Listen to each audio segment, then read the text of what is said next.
Occasion, which is a speech, short speech about our topic for today, which is unexpected wins. And I'll be the invocator because I thought of it, so I figured I'd do it. Unexpected wins. I didn't have a topic for this week actually because I didn't know what to say, what to put in. But this word came from the Super Bowl.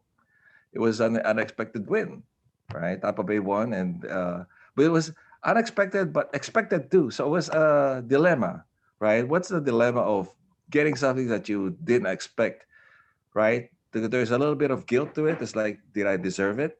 But then again, there's some in some aspects, if you think about it. For example, Tom Brady, he worked on it, right? So he had a history, so he deserved it. But then again, the other guy was also very good throughout the year. So he could have had it. So there's a little bit of luck, there's a little bit of ability, and there's a little bit of just what happens, just so happens the way things just fall together. So there's a little bit of that when you think about it. So in other words, when you think of unexpected wins, it's a welcome, welcome blessing, and welcome blessing in our lives, and hopefully, for all of us, we all get unexpected wins. Thank you very much.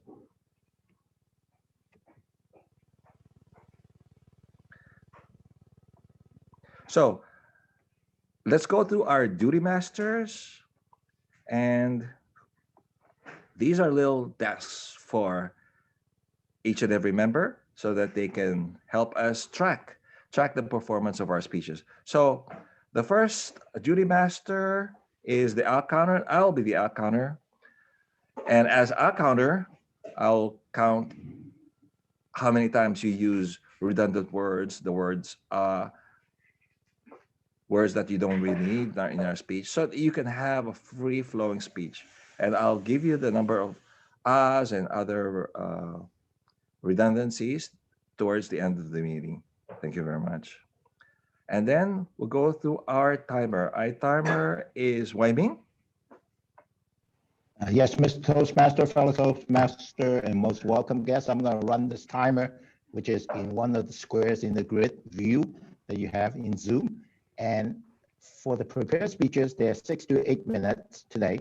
So at 6 minutes, the green light will come on. At 7 minutes, the yellow, and then 8 minutes, the red.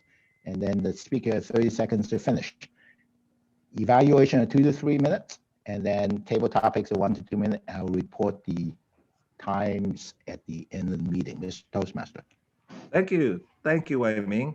Our speeches are limited in time. This trains you to be able to parcel your speech so that you can control your speech toward a specific time. It's a matter of mentally timing yourself. So we go through our word master. Our word master is going to be Georgie.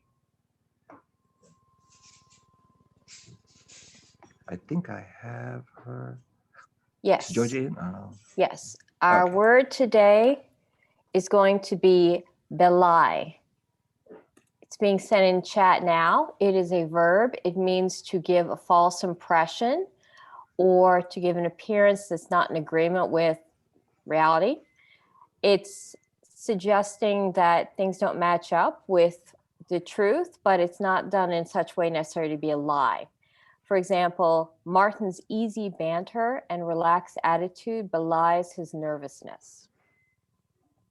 So try to use the word today, and I will report at the end of the meeting for who used the word.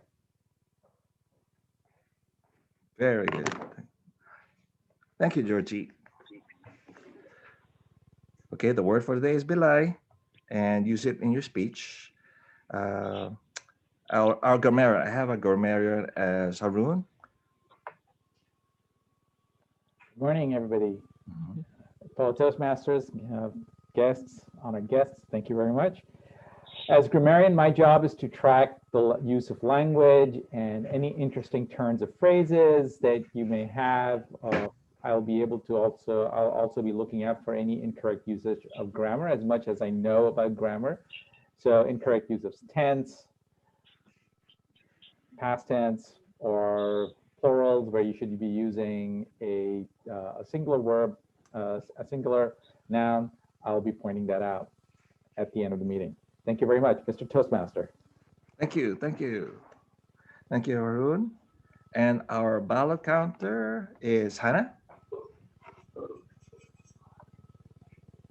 Good morning, Toastmasters and most welcome guests. I will be counting up the ballots towards the end of the meeting by sending a Google Drive link for voting, and then so use the link to vote towards the end of the meeting for Best Table Topics Master, Best Evaluator, and Best Speaker. Thank you. Thank you. Thank you, Hannah. And our video master is Harun. Well, thank you, Jose. As video master, I'll be recording the proceedings of the meeting. I don't really record anything. It's Zoom that does it. I'll be uploading, once the meeting is over, I'll upload it to a YouTube channel that is private. And if you do not wish to be recorded, please let me know so that I can pause the recording. And I will, once the meeting has been processed and uploaded, I'll send out a link on our WhatsApp group. If you're not on your WhatsApp group, do let me know so that I can send you an email.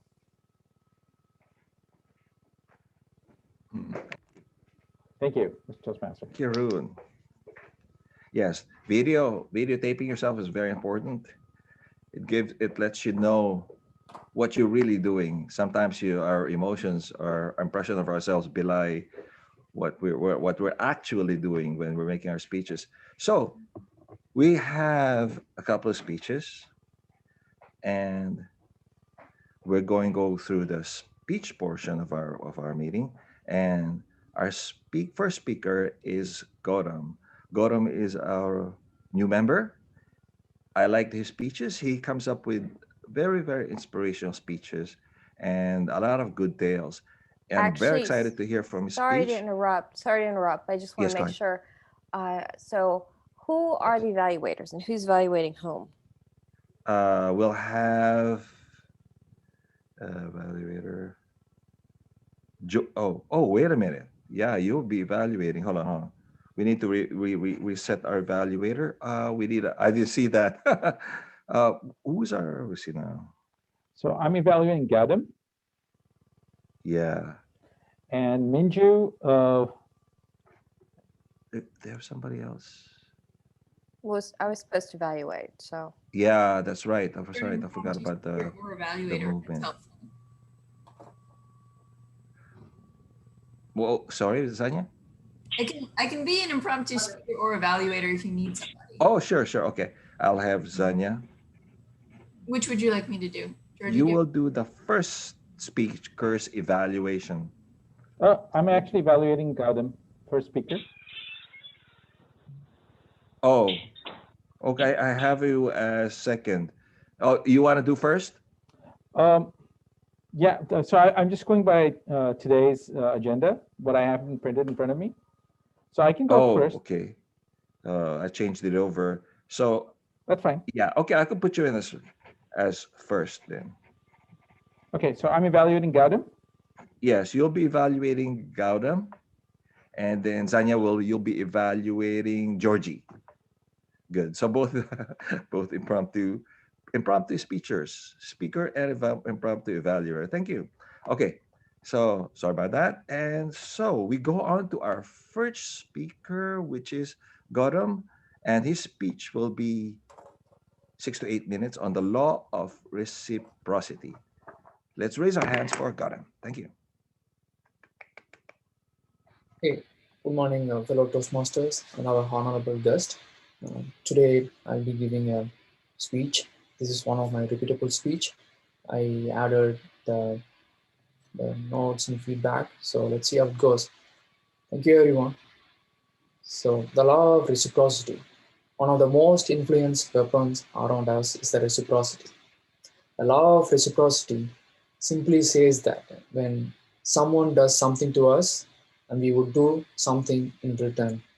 For example, we exchange gifts with our friends and take our colleagues to our lunches and parties, and we invite our neighbors for our family celebration.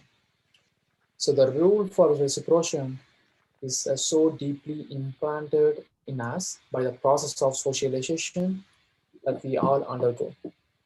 The rule of reciprocation can be exploited if someone recognize it as a source of influence. It can be easily found in the merchandising field as well. When we all go to Whole Foods, Costco, or a Target, there will be an always smiling attendant. His lively smile belied his notion. He tries to sample, give some information about what he wanted to do with the samples. So we ended up with a product when we test the samples, even if we don't like that product. So the reciprocation would enforce uninvited debates.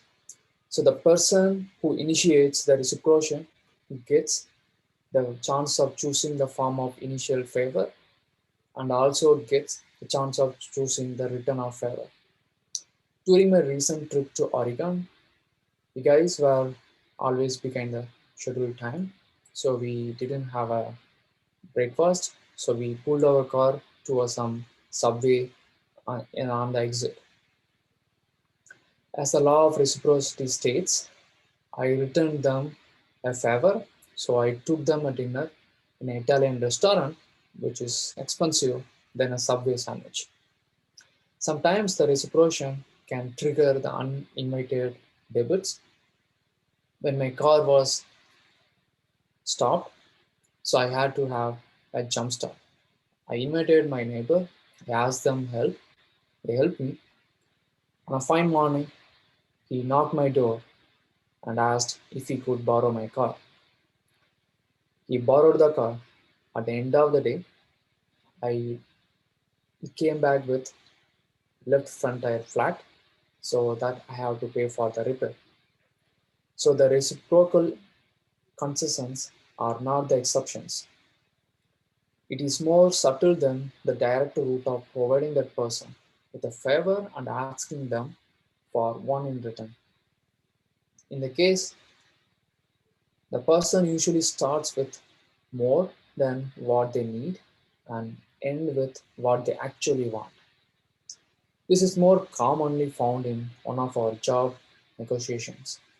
So the HR usually starts with some real target in his mind and he negotiates with the employee and finally make that employee or the future employee to sign the offer and within the targeted budget.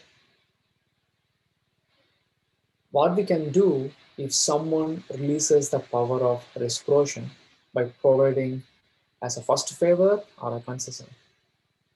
Perhaps we reject the requester's initial request or a favor or a concession to us and we can just evade the problem.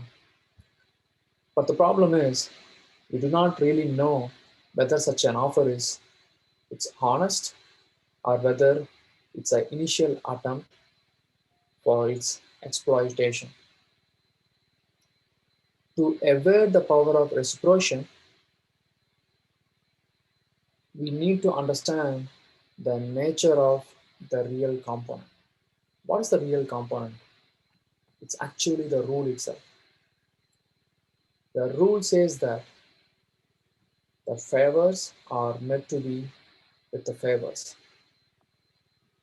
It does not require that tricks be met with favors. After all, the law of reciprocity states that if justice is to be done, the exploitation attempts should be exploited. Thank you.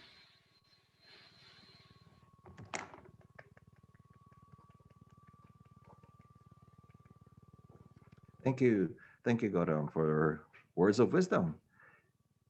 Just give ourselves a couple of minutes, 1 or 2 minutes to give Gautam feedback on what you think of his speech and how he could improve on his speech. Send him a private chat message, please. Thank you.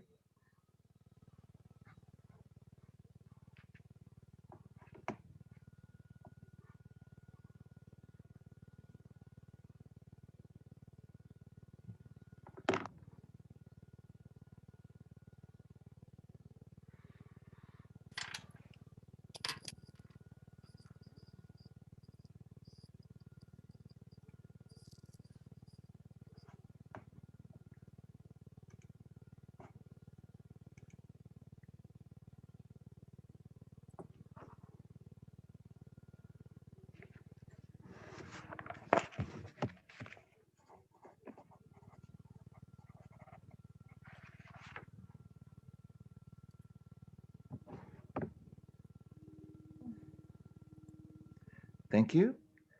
And now we move on to our next speaker. Our next speaker is Georgie. She has a lot of she's been presenting several speeches now on financial advice, and I'm looking forward to her next topic, which is our next coverage of this topic. In this, it looks like from our presentation, it will be your financial life as mentors. And so let's raise our hands for us, Georgie's 6 to 8 minute speech. Thank you. Okay, Right. thank you. Can you guys see me okay? Okay, great. All right. Today we're going to talk about another aspect of finances, which is imparting your knowledge to others or sharing knowledge with others through mentorship. Most people think they understand mentorship, but it seems to be actually something that confuses a lot of people. So let's start by talking about what mentorship is not. And we're got an actual great example from this book, Lean In by Sheryl Sandberg. She's a very intelligent woman, clearly, but even Sheryl Sandberg doesn't quite seem to understand what mentorship is about. She talks about a story in her book in which she knows this young lady and she feels that she is providing mentorship to this young woman. She occasionally sees this woman. She doesn't mention how often in the book they see each other, but you get the impression it's not very frequently, maybe just a few times in a year. When they meet, she shares some advice with this young woman, and she's a little disappointed because the young woman doesn't seem to be taking her great mentorship advice.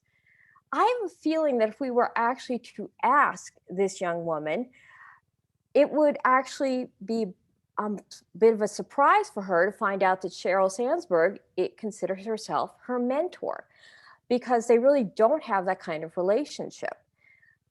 So what is mentorship? We'll get into it a little bit more by talking about some ideas that Hughes has from his book Family Wealth on different things that are not mentorship, and then we'll talk about what mentorship is. Beginning with the concept of teaching. There is an aspect in mentorship, obviously, of teaching, but what most people think of when they think of teachers is that there's a person who leads a class, they have information, and they recite this information to the class. The student is to memorize the information and integrate it in with other information and data that they already have. The learning tends to be not dynamic. What it means is most of the work is being done by the teacher to organize the material, make it bite-sized, and really do a huge amount of work to make it as easy on the student as possible. It also tends not to be experimental. It doesn't tend to involve things like case studies or Socratic questioning, such as, what do you know? Why do you know? It tends to be a bit more straightforward than that. Now, another type of teaching is coaching. In this case, there's usually a very specific skill set that's being transmitted from the coach to the person who's learning the skill. The coach has usually developed the skill themselves. It always involves dynamic training. Usually the student is doing much of the work.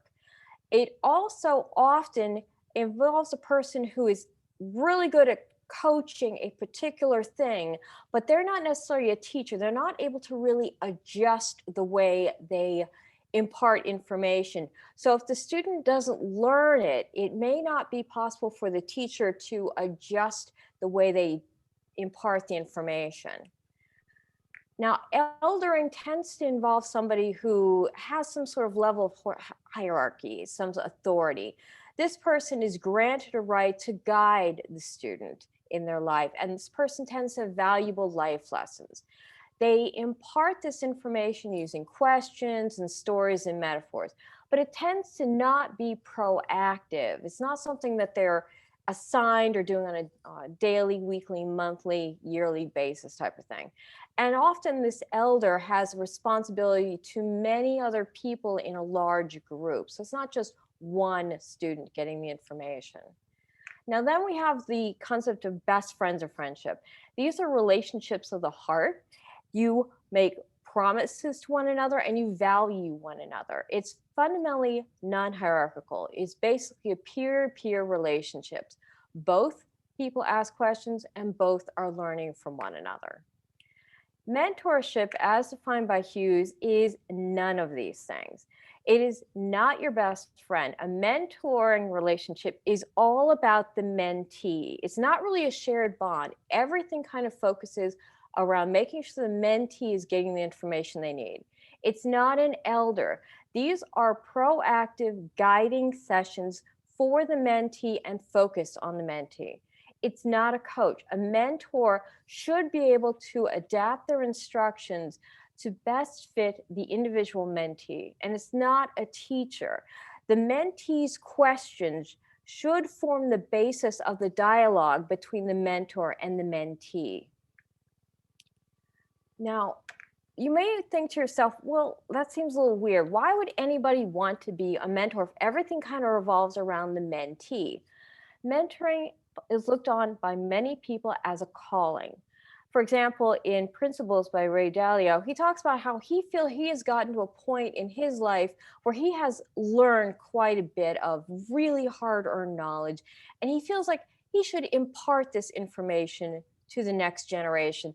This is something that's touched on by The Hero's Journey by Joseph Campbell, and something touched on by many movies and different aspects, in which the person has gone out to the wilderness and come back with information, and now it is their job to mentor the next generation. Basically, you're Obi-Wan, you're a Gandalf character. So when you're thinking about maybe getting a mentor for yourself, the first thing is figuring out what kind of mentor you're looking for. What are you seeking to learn? And part of this is understanding also a deeper understanding about yourself. How do you think you're going to learn this information best? If you want to learn to ski, probably you're going to need to spend some time in a ski resort. If you want to learn how to manage, maybe you want to work with other people who have managed and maybe with a group of people doing that sort of thing. So now looking for the particular mentor you're looking for, the best way probably is to talk with a trusted group of your inner circle. Are there people that you know who you would trust to ask such a question of, that, hey, I'm looking for someone to help me get trained up in this area of expertise? Maybe you find these people through your local group of friends. Maybe you find them through LinkedIn, whatever you trust as your inner circle. And remember, this mentor relationship at its core is temporary. Once again, another great example of a mentor-mentee relationship is provided by Sheryl Sandberg, although once again, she may not have quite realized it. In her book, she talks about one of the things that she does at Facebook is every Friday, her and Mark Zuckerberg would get together for at least an hour or maybe more in one of their offices, and they would spend time talking to each other, answering each other's questions. Cheryl would answer questions from Mark Zuckerberg about corporations, since he never worked in a company before he created his own. Likewise, Mark Zuckerberg knows a lot about technology and was able to answer a lot of her questions. So we're basically mentoring, menteeing each other on a weekly basis. With that, when you think about mentoring, think about it as finding a brain to pick, an ear to listen to, and a push in the right direction. And I hope this helps you find your next mentor or become a mentor to someone. Thank you. Thank you. Thank you, Georgie. Excellent speech on relations that is possible in terms of financial advice. So let's give ourselves a minute or so to send a private chat to Georgie on what you think of her speech and how she can maybe add more or improve on it. Thank you very much.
Thank you very much, everybody, for your feedback for Georgie.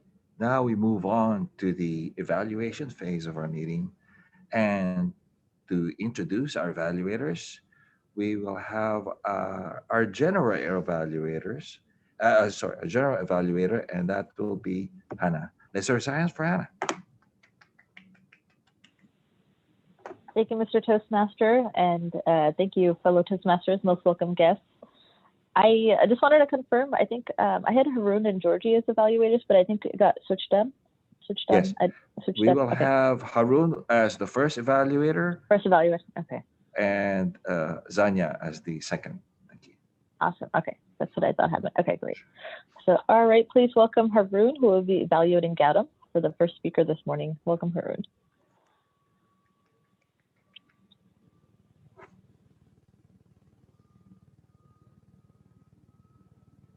Thank you.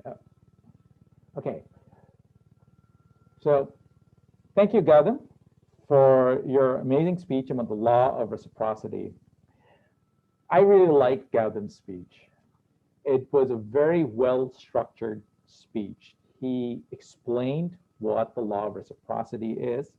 He gave a personal story, an abstract story about Whole Foods, and that actually illustrated the whole concept of how reciprocity works and what one of the things that I really liked about that personal story was that how he weaved the word belie into his example. And he actually gave a personal story. Now, one of the things that I really look for in an explanatory speech or an article is the notion of when you give examples to support your idea or your argument, you also give a counterexample and you say why this something works the way it does, even though there is a counterexample to it. And I thought that he hit that point very well. And what I really liked, and lastly, when he wrapped up his speech at the very end, he gave a very conclusive argument on why reciprocity is a good thing. A couple of things that I thought were missing. When you are defining a concept like the law of reciprocity, it always works well if you can actually define what reciprocity means. So rather than, I got the impression that you actually left the definition to the very end, but I think that if you had actually moved it to the very top, it would have actually illustrated your idea in a much better way. Another thing that I would think about is that, skip the whole notion about introducing your speech, about what its idea is, that if you've used a speech in the past, don't let the audience know. I actually didn't remember that you'd actually given a speech before. So I don't think you need to mention that. I think the speech would have been impactful without it. The other thing that I would also point out, and as grammarian, I was gonna bring out that reciprocation doesn't sound like a word to me. I'm pretty sure, maybe somebody can correct me, but when you try the speech again, skip the word, it's just reciprocity. And that's all I had to it. I know you kind of switched between the two of them, but that's all I have. Thank you very much, Gautam, and great speech, congratulations. And I'm looking forward to another iteration of this speech. Thank you, Arun.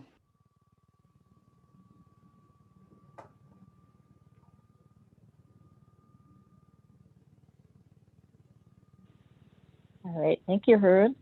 And the second evaluator we have for the second speaker this morning, Georgie was speaking and she'll be evaluated. And let me make sure I have your name correct. Is it Zanya or Zaina? It's Zaina. Zaina, okay. That's correct. Okay, great. I want to make sure I pronounce it right directly from you. So please welcome Zaina, second evaluator for this morning. Wonderful. Thank you, Toastmasters. First of all, Georgie, I love listening to you speak. I think you have a very clear tone. It's always very clear what you're going towards. It's very easy to understand and follow your presentations, and I think that's phenomenal. I'm going to go from beginning to end, so you have some good mixed ups and downs that I have here. One thought is I would have loved if you had introed Sheryl Sandberg a little bit. I was going through my brain trying to remember who she was, and you didn't tell us that she worked at Facebook as a C-suite officer until the very end. And I think the story you told about her would have been more impactful if I'd known that at the beginning. Also, the picture you had of her book was distorted. And I think the distortion of pictures can be very distracting. So if you're going to use a PowerPoint, which I think is wonderful, just make sure that your PowerPoint is really clean, that you have your aspect ratios on your pictures, locked before you start moving them around. Like I said, I really did enjoy that you brought in the Sarah Sandberg story. I thought it was interesting to hear. I do think you spent a lot of time telling us about her story, and particularly saying that you thought she had questionable merit in her mentorship skills, which made me doubt why it was you were telling her story as opposed to a story of somebody who was an excellent mentor, as that's what you were talking about. I think if instead you just told us, the bit of the story that was relevant, and then we could keep going, that might have been less distracting.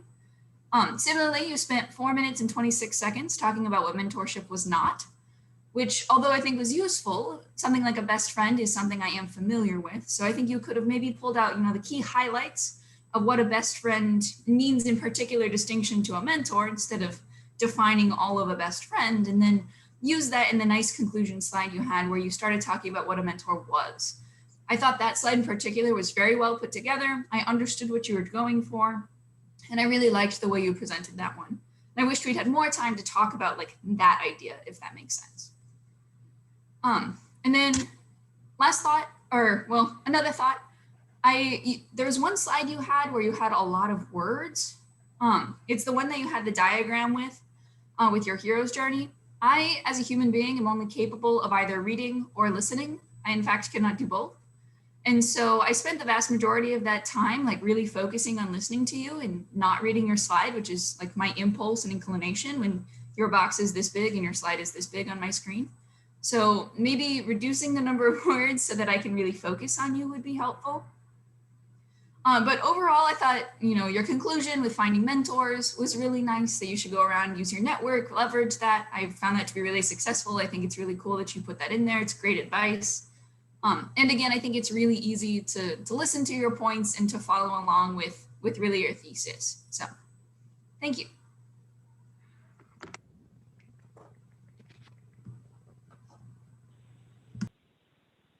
Thank you, Zaina. And thank you for that feedback. Very well-rounded evaluation. All right. And then I think we are moving into our table topics portion before we go to calling all the evaluators this morning. And okay, actually, I have to look at the agenda. Is that Wyoming? Yes. Are you the table topics master this morning? Okay. I'm the table topics master, so I'm going to run through the table topics. Thank you. Thank you for everyone. So today's table topic is unexpected wins. And when we look at unexpected wins, then we have to talk about what's expected versus what happened. So I'm going to just ask some questions in this area. And I'm going to start with Gautam because he's going to leave soon. So Gautam, tell us a story about, or whether it's your story or someone else's story, about some unexpected win. Was it because of the result of luck versus intention? Sure. Thank you, Table Topics Master. I would say this happened. This is the first time that happened in my life. I never won a raffle ticket. So this happened last year in my company. So we were playing casino with the fake money, and I won something around some $2,000. For that, I got a raffle ticket, some 30 tickets. I gave to my friend part of that, and also I took some 10 of those tickets. The last call for the winners, they announced. They are asking the number. I couldn't remember the number. They are calling the number. I was like, I don't get any raffle win.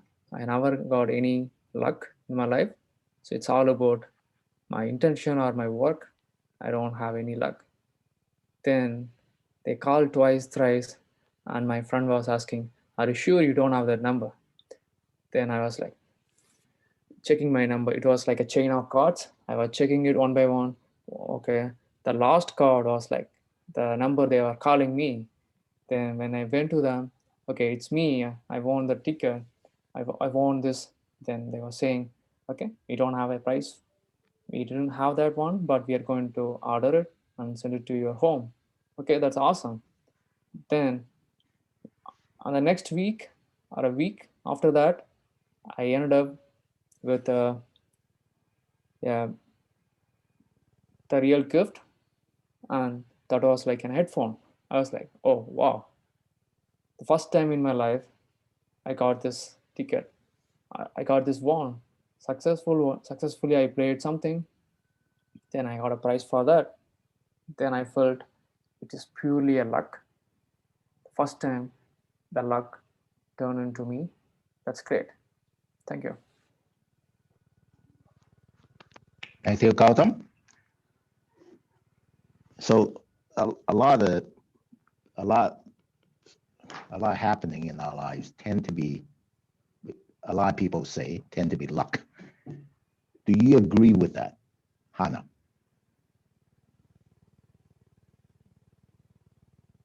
Good morning once again, fellow Toastmasters, most welcome guests, and Wyoming Table Topics Master this morning. I used to believe in luck.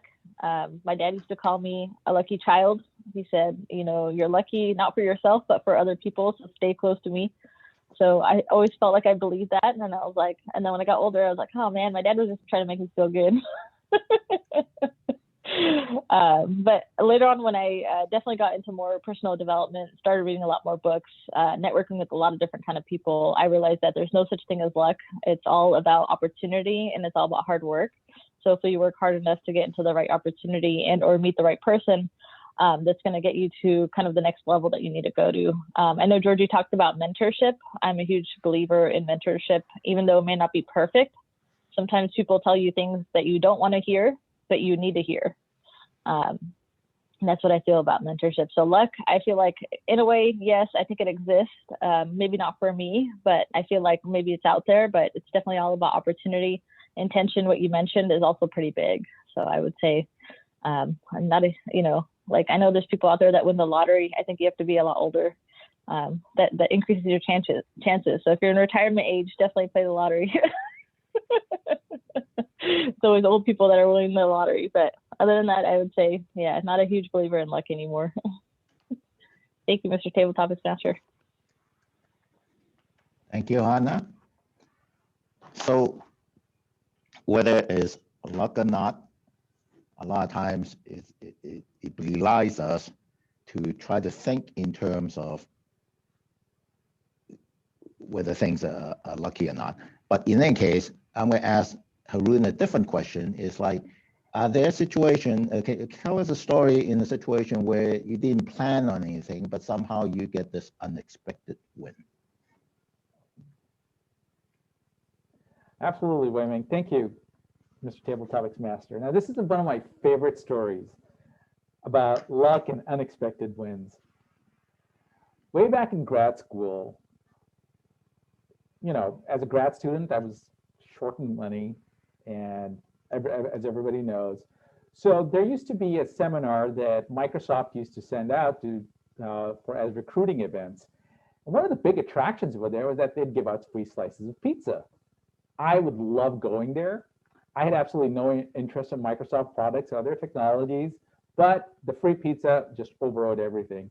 And I would actually show up every time they came and the student rep. And often, I still remember that in a big hall, there were just three people, the Microsoft rep, the student rep, and myself. And I would be usually dozing off, but the free pizza would be there. And what they would do every year, every time they showed up, was that they put their name and they'd have a sign-up sheet and they would add your name to a raffle. At the end of the year, after about 2 semesters, I get a call from the student rep that I had won an Xbox, a Halo 1 Special Edition Xbox. I still have that Xbox, but just for showing up, it means that you could actually get a free Xbox, and all you had to do was just spend some time over there. And that really led me to believe that luck is often a function of just showing up. And it's not really some random event. It's really about, there is some randomness to life, but it's really about playing the odds that, if you show up enough times, something or some unexpected thing is going to go your way. So that's a lesson that I draw. It's really, this is a really small example of what happens when you just, when you stack the numbers in your favor. Thank you, Mr. Tabletop Master. Thank you very much. I like the idea of playing the odds. It's very apropos. I'm going to ask our guest, Dean, this idea that this particular author have said sometimes, Robert Greene, he talked about the idea that sometimes it drives you to, because you want to prove someone wrong, and therefore you get the win. So tell us a story around that. Thank you. Thank you, Mr. Table Topic Master. Not many people know, but I'm actually a big football fan, and I once was twice the football pool champion. The strategy I always use is that there's several factors involved in betting in football. One is the record, the player, the environment, but the most important thing is football is such an emotional game. Sometimes you wonder, they always wanted to, just because you're 0-10 doesn't mean that you're just going to lay down and dead. Consider these guys are professional athletes. It's so hard. Someone asked me once, well, is it easier to go 18-0 or 0-16? I said, well, some people say, well, it's harder to go 18-0, but I think it's harder actually to go 0-16 because all these guys are professional football players and they have pride, and they're not gonna just lay down and say, oh yeah, we're like losers. So I've seen many times where the 0-10 team would play great game. I mean, just look at the Super Bowl back in 2007 when Patriot was 17-0 actually.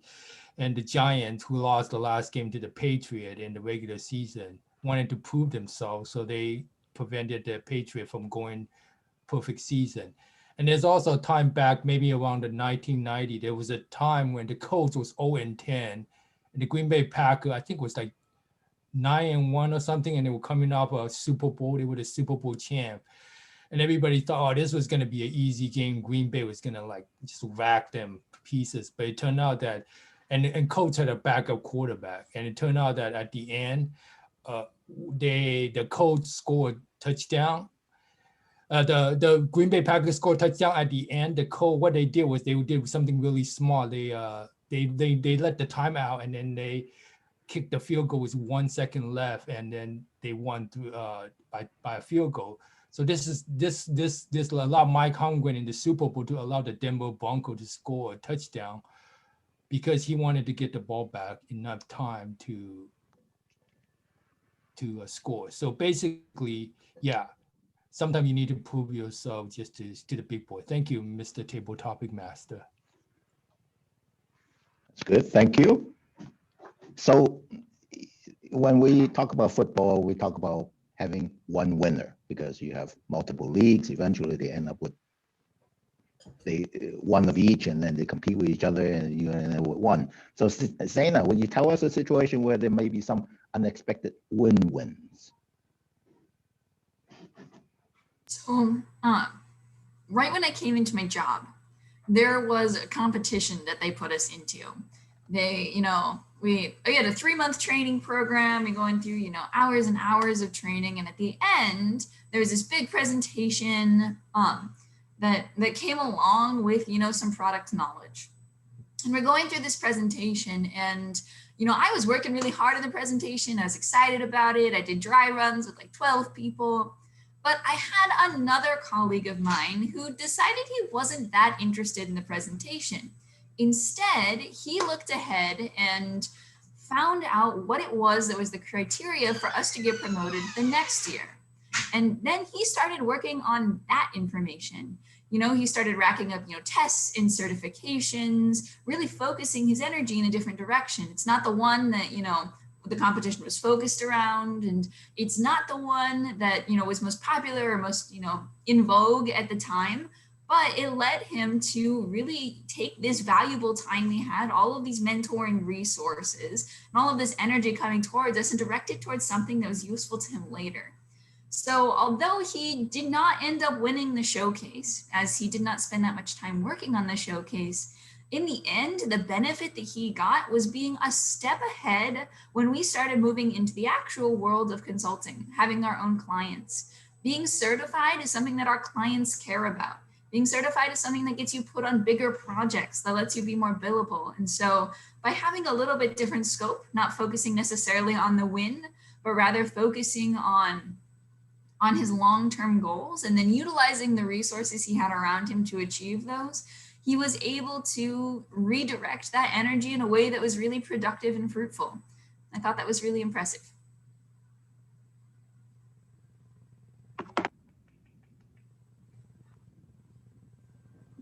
You're still on mute, Wei Ming. Sorry, thank you very much. I'm going to ask Georgie this question. So tell us a story, whether it's about yourself or someone else or made up, around the idea that there's an unexpected win because there's some hidden helping hand somewhere. Very much, Wei Ming. The idea that there's a win because there's a hidden helping hand belying the results is an interesting concept. I guess the thing that comes to mind right now is maybe a story you guys have heard in the media involving a board on Reddit called Wall Street Bets. There's been a lot of talk about short selling and people manipulating the so-called perfect markets that we have with all of its great information. I guess the concept is that there's a lot going on under the surface that people very rarely understand.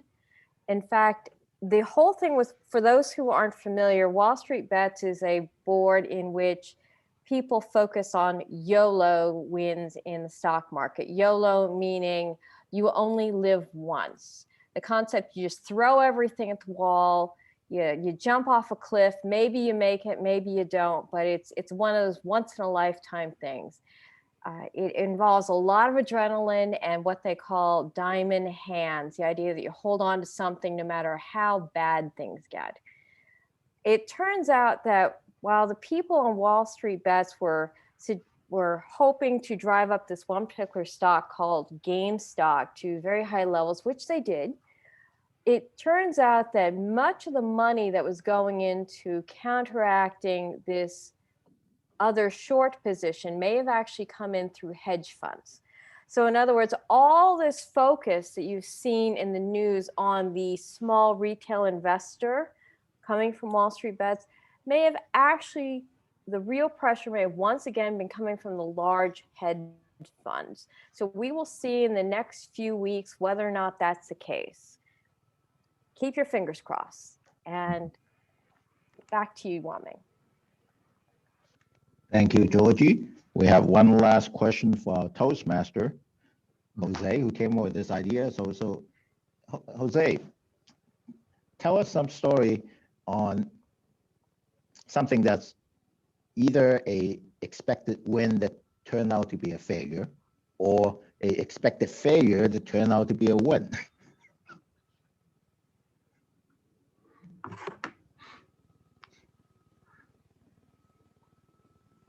Thinking about your question, I had to resort to basically my experience with work, and a lot of times whenever I do my work, because I'm an engineer, and whenever we do something, and this is one of the few coin terms that we use. It's a win-win, right? Or it's a design win. So whenever I go out, they always say, "Well, we gotta have a design win here, a design win there," and so it's a very competitive industry. And as I have mentioned before, we do switches, and there's always a competitor better than us, and and them better than, and we outdoing them. And so there was this one customer where we really didn't know what they were doing, and really didn't expect. We didn't really expect how to design around what they were, the way they were doing their circuitry, and we just guessed it. And the weirdest thing is,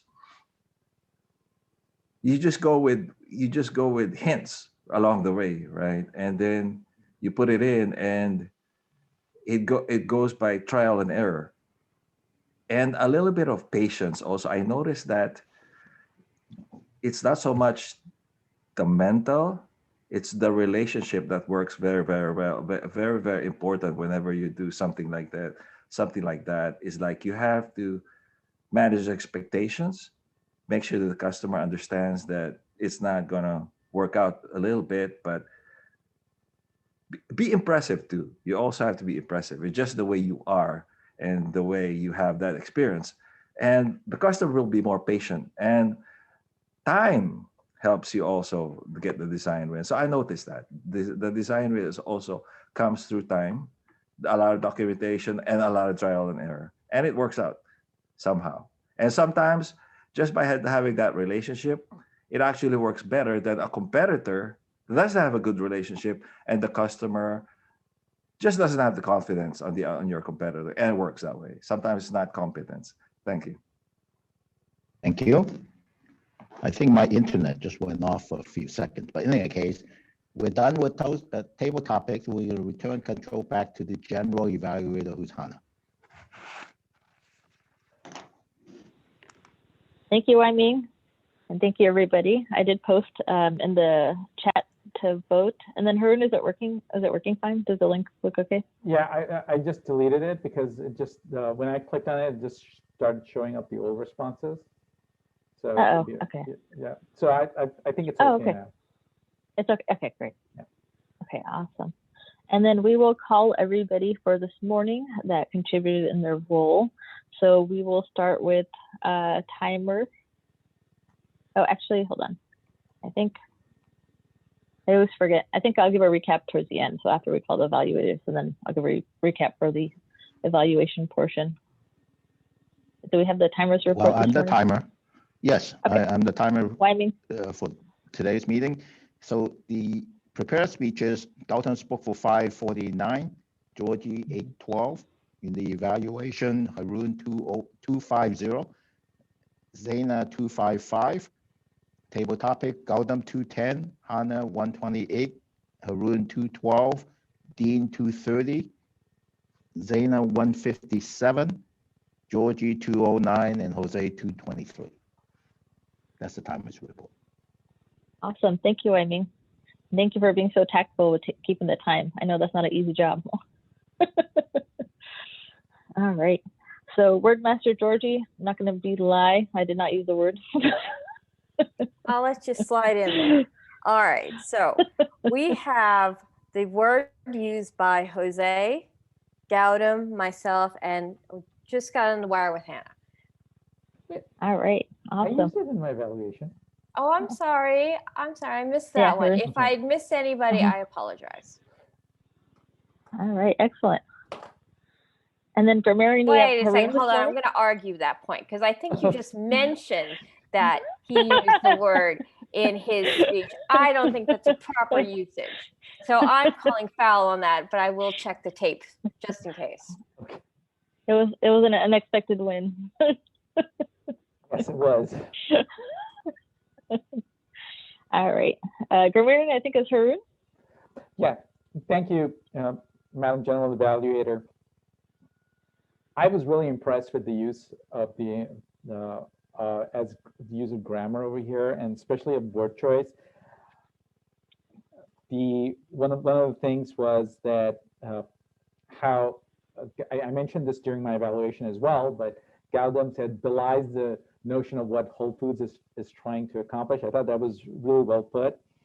I really like Georgie's usage of mentoring and what there are.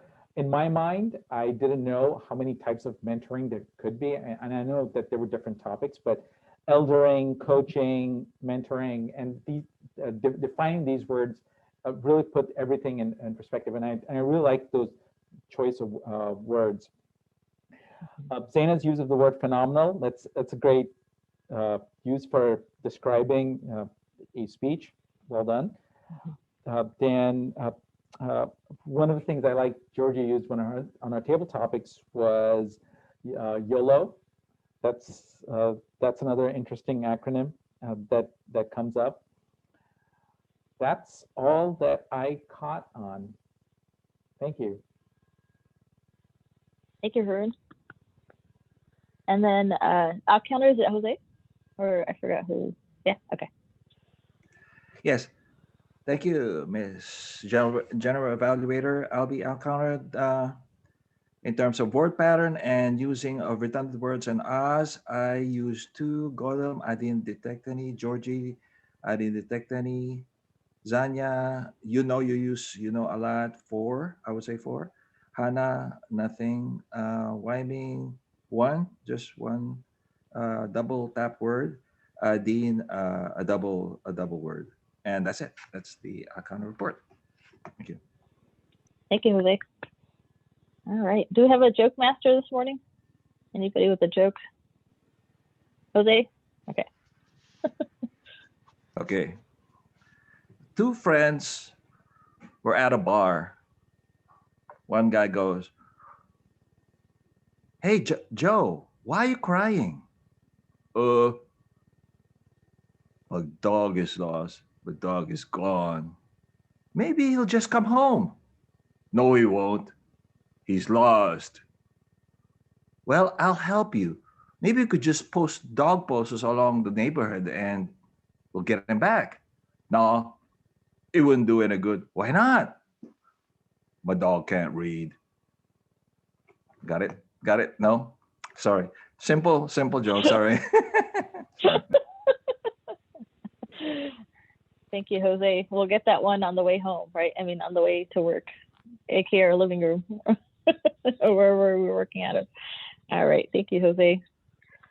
As for the meeting, just to give a general evaluation, I would say our meeting was very timely. And then also in being a former kind of club ambassador, I feel like filling the roles is a big stretch. Like it's really what occupies a lot of time in the beginning of the meeting, but Jose did a wonderful job of really just filling in the roles and or encouraging people to take roles.